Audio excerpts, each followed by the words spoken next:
ಪ್ರಾಣ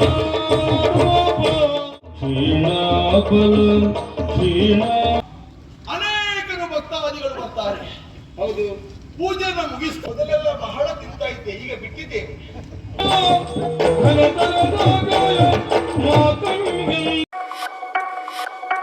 hi friends, welcome to Kundapura ಹೆಣ್ಮಕ್ಳ life style.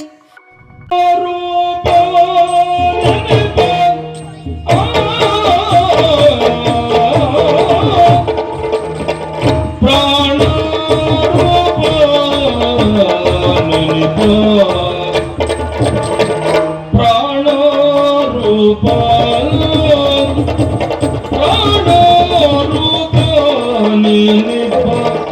ವಾಯುವೆ ವಾಯುವೆ ವಾಯುವೆ ಜನಕ ಪ್ರಾಣ ರೂಪ ನಿಪ ವಾಯುವೆ ಪ್ರಾಣ ರೂಪ ನಿಪ ವಾಯುವೆ ಜನಕ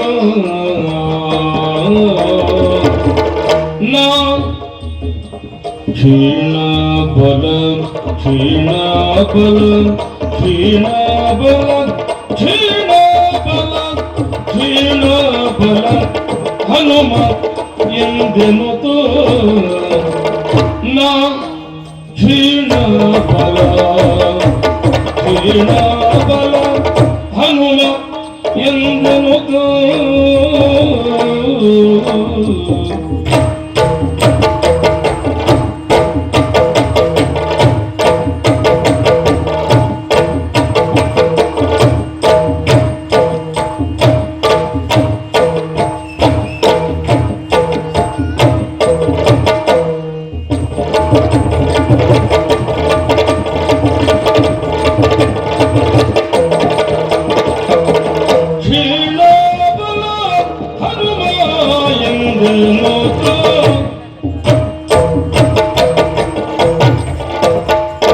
ಕೋಣೆಯಲ್ಲಿ ಬೆಸರಾದು ಜನಗೆ ಕೇಳಲು ಕೋಣೆಯಲ್ಲಿ ಬೆಸರಾದು ಜನಗೆ ಕೇಳಲು ಸುತ್ರಾಣ ಪಾಥನು ನುಡಿದ ನಗುತ್ತ ಸುತ್ರಾಣ ಪಾಥನು ನುಡಿದ ನಗುತ್ತಾನು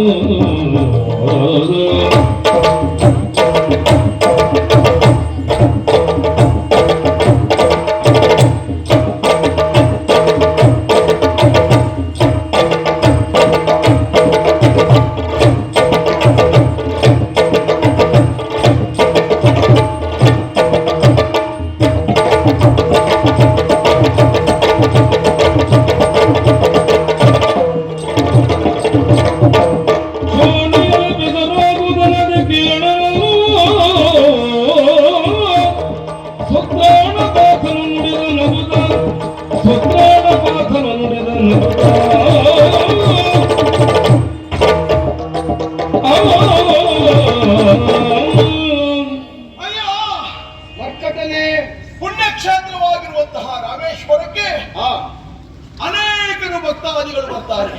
ಹೌದು, ಪೂಜೆನ ಮುಗಿಸ್ತಾರೆ. ಹೋಗುವಾಗ ಅನೇಕರು ನನ್ನನ್ನು ನೋಡ್ತಾರೆ. ಸನಿಹ ಬಂದು ಏನೋ ಒಂದಿಷ್ಟು ಕೀಟಲೆಯನ್ನು ಮಾಡಿ ಹೋಗುವಾಗ ನಮ್ಮಲ್ಲಿರುವಂತಹ ಹಣ್ಣು ಕಾಯೆಲ್ಲ ನನ್ನ ಎಸೆದು ಹೋಗ್ತಾರೆ. ಮಂಗ ತಿನ್ಲಿ ಅಂತ. ನಾನು ಆ ಕುರಿತಾಗಿ ಲಕ್ಷ್ಯ ಕೊಟ್ಟದ್ದೇ ಇಲ್ಲ. ತಿನ್ನೋದ್ರ ಬಗ್ಗೆ ತೀರಾ ಆಸಕ್ತಿ ಮೊದಲೆಲ್ಲ ಬಹಳ ತಿಂತಾ ಇದ್ದೆ, ಈಗ ಬಿಟ್ಟಿದ್ದೇನೆ. ಹೌದೌದು.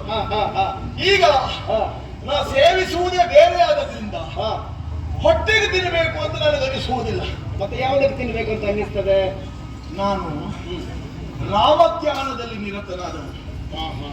ಈಗ ರಾಮನ ಸೇವನೆ ಬಿಟ್ರೆ ಹೊಟ್ಟೆಗೆ ಸೇವನೆ ಇಲ್ವೇ ಇಲ್ಲ. ಆಗಲಪ್ಪ, ರಾಮನ ಕುರಿತಾದ ಸುದ್ದಿ ನೀನು ಮಾಡ್ತಾ ಇದ್ದದ್ದ? ಹೌದೌದು. ರಾಮ ರಾಮ ರಾಮ ರಾಮ ಎನ್ನುವ ಹಾಗೆ ಅವನನ್ನೇ ಧ್ಯಾನಿಸುತ್ತಾ ಇದ್ದರು. ಸರಿ ಸರಿ ಸರಿ. ನಿನ್ನನ್ನು ಕಂಡಾವಾಗ ಒಮ್ಮೆ ಆಶ್ಚರ್ಯವಾಯಿತು. ಏನು? ನಿಂತಹ ನಿಲುವು, ಮುಖದಲ್ಲಿರುವಂತಹ ವರ್ಚಸ್ಸು, ಕಣ್ಣಿನಲ್ಲಿರುವಂತಹ ತೀಕ್ಷ್ಣವಾದಂತಹ ನೋಟ, ನೀಳವಾದಂತಹ ನಿನ್ನ ಬಾಹುಗಳು, ವಿಶಾಲವಾಗಿರುವಂತಹ ನಿನ್ನ ಎದೆ, ಇದನ್ನೆಲ್ಲ ಕಂಡಾಗ ಹಿಂದಿನ ಯುಗದ ಒಬ್ಬ ಮಹಾಪುರುಷನ ನೆನಪು ನನಗಾಯಿತು. ಯಾರದ್ದು? ನರೋತ್ತಮನಾಥ. ನೀನು ನರೋತ್ತಮ ಅಲ್ಲದೆ ಹೋದ್ರು ಹಾ. ನರ ಆದ್ರೂ ಹೌದಲ್ಲ. ಹಾಗಾಗಿ ನಿನ್ನಲ್ಲಿ ನಾನು ಪರಿಚಯವನ್ನು ಹೇಳಿಕೊಳ್ಳುವುದಕ್ಕೆ ಮುಂದಾಗುತ್ತಾ ಇದ್ದೀನಿ. ನಾನೇನು ಈ ಕಾಲದವನು ಅಂತ ಭಾವಿಸಿದ್ಯಾ? ನಾನು ಯೋಚನೆ ಮಾಡಿದ್ರೆ ಈ ಕಾಲದವನು ಆಗಿರ್ಲಿಕ್ಕಿಲ್ಲ ಅಂತ. ಅಲ್ಲವೇ ಅಲ್ಲ, ಮತ್ತೆ ನಾನು ಭಾರಿ ಹಳೆಯವ. ಹೌದಾ? ಹೌದೌದು. ಹಳೆಯ ಅಂತ ಹೇಳಿದ್ರೆ ಈ ಯುಗದವನೇ ಅಲ್ಲ, ದ್ವಾಪರಯುಗ ಅಲ್ಲ. ಮತ್ತೆ ತ್ರೇತಾಯುಗಕ್ಕೆ ಸಂಬಂಧಪಟ್ಟವನು. ತ್ರೇತಾಯುಗದ ಮಂಗವ ಇದು? ಒಂದಷ್ಟು ಹಗುರವ ಈ ಮಂಗ ಅಂತ ಹೇಳಿದ್ರೆ. ತ್ರೇತಾಯುಗದ ಮಂಗವ? ಬರೇ ಮಂಗಲ್ಲ, ಕೇವಲ ಮರದಿಂದ ಮರಕ್ಕೆ ಹಾರಿ ಅಲ್ಲಿರುವಂತಹ ಹಣ್ಣುಗಳನ್ನ ಕೊಯ್ದು ತಿನ್ನುವ ಮಂಗ ಅಂತ ಭಾವಿಸುವುದು ಬೇಡ. ಕೇಳಿದ್ದೀಯಾ? ಅಂಜನೆ ಎನ್ನುವವಳು ಒಬ್ಬಳಿದ್ರು. ಅಂಜನೆಯ ಸೂನುವಾದದ್ರಿಂದ ನನ್ನನ್ನ ಆಂಜನೇಯ ಎನ್ನುವ ಹಾಗೆ ಕರೆದು. ನನ್ನಪ್ಪ ಯಾರು ಗೊತ್ತಾ? ಯಾರು? ವಾಯುದೇವ, ಪ್ರಾಣರೂಪ. ಹೌದೌದು. ಪ್ರಪಂಚದಲ್ಲಿರುವಂತಹ ಪ್ರತಿಯೊಂದು ಜೀವರಾಶಿಗಳಿಗೂ ಪ್ರಾಣ ಸ್ವರೂಪನಾಗಿರುವಂತಹ ವಾಯುದೇವ. ಅವ ಇಲ್ಲದ್ರೆ ಯಾರಿಗೂ ಉಸಿರಾಡೋದಕ್ಕಾಗುವುದಿಲ್ಲ. ಅವನೇ ಮುಖ್ಯ ಅಲ್ವ? ಹೌದು. ಅವನ ಮಗನಾದದ್ರಿಂದ ನನ್ನನ್ನು ಮುಖ್ಯ ಪ್ರಾಣ ಅಂತಲೂ ಕರೀತಾರೆ. ಓ, ಮುಖ್ಯ ಪ್ರಾಣ ಅಂತ ಹೇಳಿದ್ರೆ ನೀನು? ನಾನೇ ಕೇಸರಿ ನಂದನ, ಅಂಜನಾ ಸೂರು. ಈ ಪ್ರಪಂಚ ನನ್ನನ್ನು ಗುರುತಿಸಿದ್ದೆ ಹೇಗೆ ಗೊತ್ತಾ? ಕೇಸರಿ ನಂದನ ಅಂತಲ್ಲ, ಮತ್ತೆ ಆಂಜನೇಯ ಎನ್ನುವುದಕ್ಕಿಂತಲೂ ರಾಮಭಟ್ಟ ಹನುಮಂತ ಎನ್ನುವ ಹಾಗೆ ನನ್ನನ್ನು ಗುರುತಿಸಿದ್ದು. ನಾನು ಹನುಮಂತ, ರಾಮ ಸೇವಕ. ಹನುಮಾನಿನೆಂದೆಂಬ ತನುವ ನೋಡಿ ನಡೆ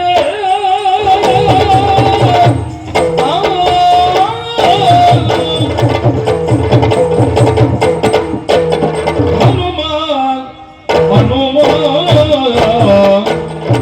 ಹನುಮಾನಿನೆಂದೆಂಬ ನಿನ್ನ ತನುವ ನೋಡಿದಡೆ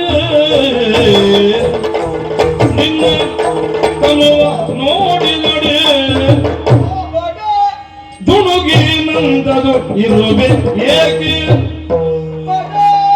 ದುಣುಗಿ ನಂದದು ಇರುವೆ ದುಣುಗಿ ನಂದದು ದುಣುಗಿ ನಂದದೋಳಿರುವೆ ಏಕೆ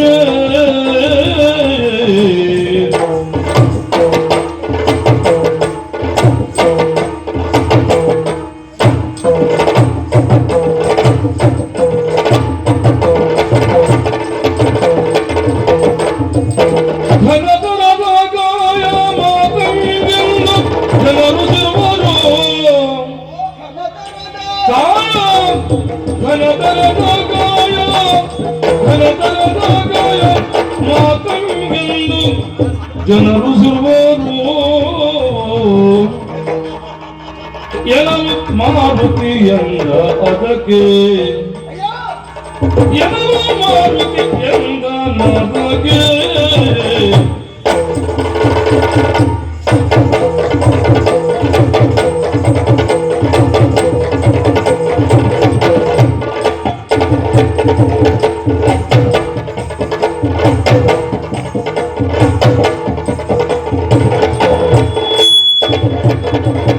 ಹನುಮಾನಿನೆಂದೆಂಬ ತನುವ ನೋಡಿದಡೆ ಪಟ ಗುಣುಗಿ ನಂದದೊಳಿರುವೆ ಏಕೆ ಪಟ ಗುಣುಗಿ ನಂದದೊಳಿರುವೆ ಏಕೆ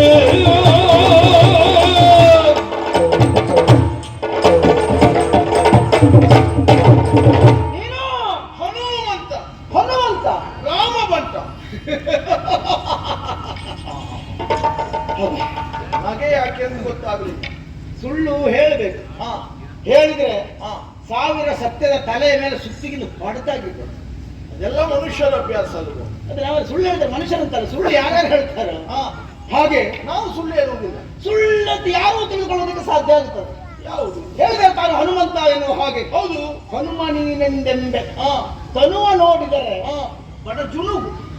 ಯಾಕಂದ್ರೆ ನೀನು ಬಹುಶಃ ನಾನಾಗಿ ಬಂದು ಮಾತಾಡಿಸ್ತೇ ಇಲ್ವೋ, ಇವನೊಂದು ನನ್ನ ಜಾತವನ್ನಾಗಿ ಮಾಡುವಂತ ಯಾಕಾಗದಲ್ಲಿ ಕಾಣ್ತದೆ.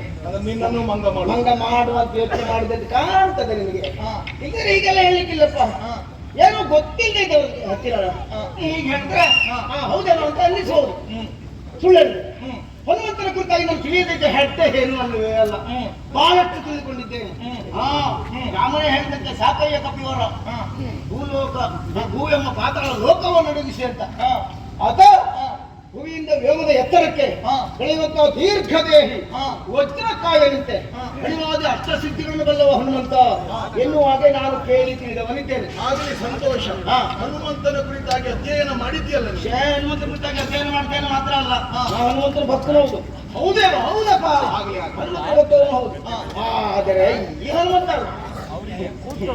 ಅಲ್ಲ, ಈ ಹನುಮಂತ ಅಂತ ಅಲ್ಲ ಹೇಳಿದ್ರೆ ಮತ್ತೆ ಬೇರೆ ಹನುಮಂತನ ಪರಿಚಯ ಉಂಟಾ ನಿನಗೆ? ಅಲ್ಲ, ಆ ಹನುಮಂತನ ಕಲ್ಪನೆ ಉಂಟು. ಹೇಗೆ? ಕೇಳ್ತಾ ಇರುವಂತಹ ಹನುಮಂತ ಅಂತ ಹೇಳಿ ಹೀಗೆ ಎನ್ನುವಂತ ಅವನ ವರ್ಣನೆ ನಮ್ಮ ಕಣ್ಣ ಮುಂದೆ ಹಾದು ಹೋಗುತ್ತದೆ. ಆದ್ರೆ ನಿನ್ನನ್ನು ನೋಡಿದ್ರೆ ಇಂದೋ ನಾಳೆಯೋ ಎನ್ನುವ ಹಾಗೆ ಜೀವ ಬಿಡುವ ಸ್ಥಿತಿ ಎಲ್ಲಿದೆ ಪುಣ್ಯ? ಬಟ ಚುಳುಕು ಒಂದದಿ ಕುಣಿಸಿ ಹೋಗಿದ್ದಿ. ದೀರ್ಘತರದ ಕಾಯ ಎನ್ನುವುದು ಈ ರೀತಿ ಕುಂಠಿತ ಆಗಬೇಕು ಅಂತಾದ್ರೆ ಏನೋ ಒಂದು ಕಾರಣ ಬೇಕು. ಹಾಗಾದ್ರೆ ಹನುಮನೇ ನೀನು ಹೌದು ಅಂತ ಆದ್ರೆ ಈ ರೀತಿ ಕಾಯ ಹೀಗಾಗೋದಕ್ಕೆ ಕಾರಣ ಎಂದು ಕೇಳ್ಬೋದಾ? ನಮ್ಮ ಇವತ್ತಿನ ವಿಡಿಯೋ ನಿಮಗೆ ಇಷ್ಟ ಆದರೆ ಪ್ಲೀಸ್ ಲೈಕ್ ಕಮೆಂಟ್ ಶೇರ್ ಮಾಡಿ, ಹಾಗೆಯೇ ಮರೆಯದೆ ನಮ್ಮ ಚಾನಲನ್ನು ಸಬ್ಸ್ಕ್ರೈಬ್ ಮಾಡಿ. Thank you friends.